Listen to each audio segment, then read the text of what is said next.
बहुत सारी चीजें डेवलप कर रही थी। आप लोग कब समझ पाएंगे कि आपकी स्थितियां कहाँ हैं, आपको क्या करना चाहिए? ध्यान से सुनना बेटा, क्योंकि कल आप अपने जीवन में चीजों को लगा पाएंगे। जब आप समझ पाएंगे कि आपका अधिकार क्या है और आपके साथ किस तरह का व्यवहार किया जा रहा है, तभी आप उसके विरुद्ध आवाज उठा पाएंगे।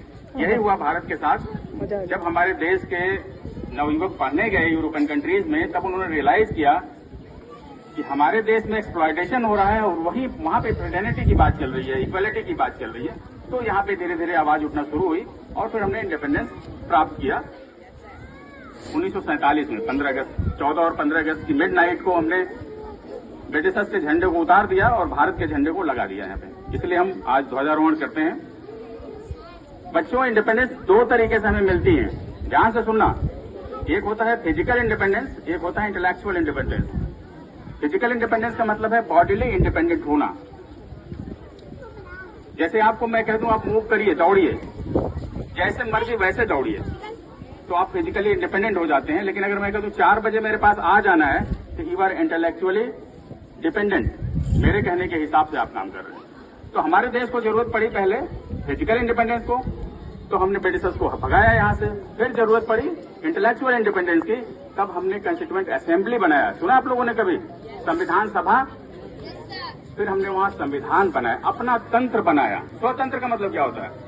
स्व माने अपना, तंत्र का मतलब सिस्टम। अपना सिस्टम हमने किसके थ्रू एनफोर्स किया? कॉन्स्टिट्यूशन के थ्रू। आप लोगों के लिए बहुत बड़ी बात है, यहां सुन लेना। कॉन्स्टिट्यूशन में राइट ढेर सारी दिए गए हैं, right to equality, right to freedom of speech. इसी में एक राइट है, राइट टू लाइफ। आप लोग राइट टू एजुकेशन जानते हैं बच्चों? राइट टू एजुकेशन सुना आप लोगों ने? शिक्षा का अधिकार सुने हो ना जी? शिक्षा का अधिकार के तहत ही आप लोग पढ़ रहे हैं। 14 साल तक के बच्चों को फ्री एजुकेशन दिया जाएगा। अधिकार का मतलब ही होता है जो सरकार आपको देगी, आपको वहां तक जाना है।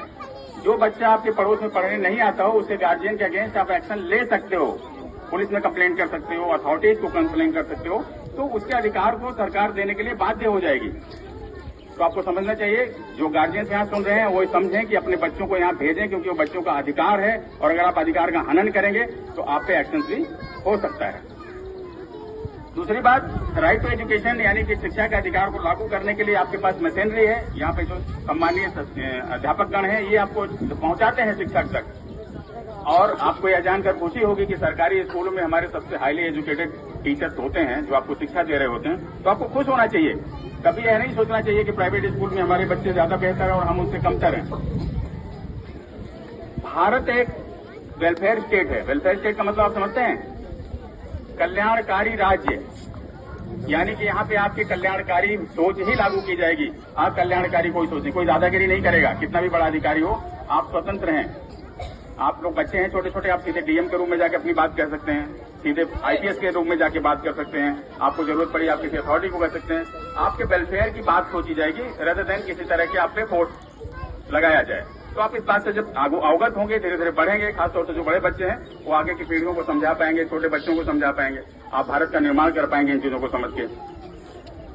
नेक्स्ट स्टेज आता है कि भारत में रूल ऑफ लॉ होगा, यानी कानून का राज होगा। कानून का राज का मतलब समझते हैं आप? कोई भी व्यक्ति ऊपर नहीं है, कोई भी व्यक्ति नीचे नहीं है। सबसे ऊपर क्या है? कानून है। कानून जो कहेगा वही माना जाएगा, चाहे आप वहां प्रधानाध्यापक साहब हो, मैं हूं, आप हो, कोई भी हो। कानून जो कहेगा वही कहा जाएगा। किसी के कहने के हिसाब से कोई काम नहीं होगा, ये आपको पता होना चाहिए। तो ये चीज आप समझिए, अपने गार्जियंस को बताइए कि आपको कोई समस्या होती है तो आप हेडमास्टर साहब से मिल सकते हैं, इनसे बात कर सकते हैं। आपको सुविधाएं दी जाएंगी, आपको आगे बढ़ाया जाएगा।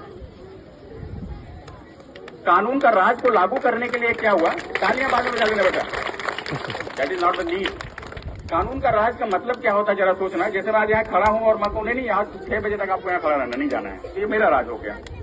लेकिन अगर नियम में कहा गया कि नहीं 1 घंटे का ही प्रोग्राम होगा, तो जो लिखित नियम है वही कानून का राज है। तो हम 1 घंटे से ज्यादा नहीं करेंगे। इसीलिए भारत में रिटन कॉन्स्टिट्यूशन की व्यवस्था की गई। हमारे मन में क्या आता है उससे कोई लेना देना नहीं है। कानून क्या कहता है हमें वैसा काम करना है। तो कोई भी अधिकारी है, पदाधिकारी है, उसे कानून के तहत ही अपना एक्शन लेना है।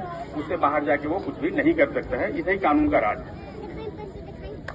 एक शब्द आता है, तालियां मत बजाइए, एक शब्द आता है डेमोक्रेटिक रिपब्लिक।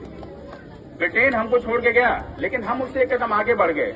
हम रिपब्लिक फॉर्म की गवर्नमेंट बनाते हैं। ये बहुत बड़ा इशू है, बाद में कभी डिस्कस कर लिया जाएगा। बट समझिए कि हम गणतंत्र देश में हैं हम सभी इक्वल हैं। इक्वल का मतलब क्या? From the post of peon, यानी चपरासी से लेकर प्रेसिडेंट तक सारे पोस्ट सारे बच्चों के लिए खुला हुआ है। आप में से कोई भी प्रेसिडेंट बन सकता है, आप में से कोई भी चपरासी बन सकता है। तो आप अपनी कैलिबर को बढ़ाइए, जहां जाना चाहे वहां जा सकते हैं। यही रिपब्लिक की खूबसूरती होती है। राइट टू एजुकेशन जो लागू हुआ है, शिक्षा का अधिकार, यह राइट टू लाइफ से लिया गया है, यानी जीवन के अधिकार से लिया गया है।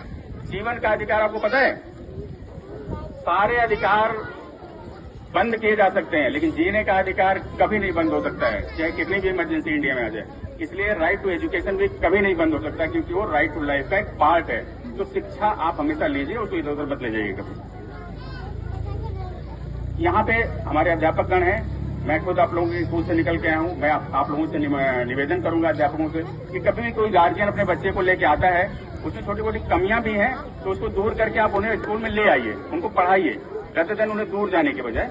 तो आप अपने बच्चों को लेके आए, ये लोग आप लोगों की पूरी मदद करेंगे, कैसे करना है, कहाँ पे लेना है। अच्छा, अगली बात एक देखिए, हमारे घर की खुद एक बेटी यहाँ पे है, आंचल गुप्ता। ठीक है, कैरियर भी एक इशू होता है कि हम एक नौकरी कर रहे होते हैं, लेकिन एक अच्छे परिवार से निकल के इतनी बढ़िया स्थिति में रहने के बावजूद यहाँ जिस परिस्थितियों में रह के आपकी सेवा कर रही है, यह काबिल तारीफ है। और सिर्फ इसी के लिए नहीं, सारे अध्यापकों के लिए इस पर जरूर एक ताली बजा दो। सारे अध्यापक मिलकर आपके लिए सेवा कर रहे हैं। अगर कभी थोड़ा बहुत आपको डांट देते हैं, कुछ कह देते हैं, तो उसको बुरा नहीं मानना है, बल्कि ये समझना है कि वो आपके गार्जियन है और आपकी अच्छाई के लिए कह रहे हैं। हाँ, तब जरूर ये बात उठ के आनी चाहिए जब आपका एक्सप्लॉयटेशन हो, जब आप पे किसी तरह की अत्याचार किया जा रहा हो, तो आप लोग अपने गार्जियन से कह सकते हैं, अपने सीनियर लोगों से कह सकते हैं, जब हेल्प यू। अब मैं लास्ट में 2 लाइन सेट बताऊंगा जो प्रशासन की तरफ से, यानी कि स्कूल के प्रशासन और टीचर्स के लिए भी लागू होता है। जीवन में सीखने की सबसे 2 चीजें बहुत जरूरी है। वो एक नेचुरल जस्टिस, यानी प्राकृतिक न्याय। एक उसका दूसरा ही बात बताऊंगा, पहले नहीं बता रहा हूं, बिना दूसरे पक्ष को सुने हुए कोई निर्णय न ले। वो चाहे अध्यापक हो, प्रधानाचार्य महोदय हो, या बच्चे आपस में भी कभी झगड़ा करते हो या कोई बात होती है। अगली बात होती है ह्यूमन रिसोर्स, यानी मानव संसाधन। आपके साथ मानव संसाधन जो भी लगे हुए हैं वो ह्यूमन है। ह्यूमन के साथ क्या होता है? इमोशंस होते हैं, दर्द होता है। सपोज किसी के घर में कोई बीमार पड़ गया तो वो ठीक से नहीं पढ़ा पाएगा, क्योंकि उसका मन हमेशा वहां लगा होगा। वहां जरूरत होती है उसको इमोशनल सपोर्ट की। तो ये सब मिल के जब एक दूसरे को इमोशनल सपोर्ट दोगे तो बेहतर चीजें निकल के लाओगे। और जब हम बेहतर तरीके को लेके आएंगे, बच्चे बेहतर होंगे, तो हमारे देश का अच्छा निर्माण होगा। हम भी आप ही लोगों के बीच से निकल के आए हैं, तो मैं चाहता हूँ आप लोग भी बेहतर जगह पहुंचे। भविष्य में कभी मुलाकात हो तो टनकुप्पा का एक बच्चा मुझे डॉक्टर मिले, एक बच्चा वकील अच्छा बने, एक बच्चा कोई जज मिले, एक बच्चा कोई पता चला किसी पॉलिटिशियन है, पार्लियामेंट में जा रहा है, तो I will be happy on that day when you will be at a higher place. इन्हीं शब्दों के साथ मैं अपनी बात को समाप्त करता हूँ। बहुत बहुत धन्यवाद।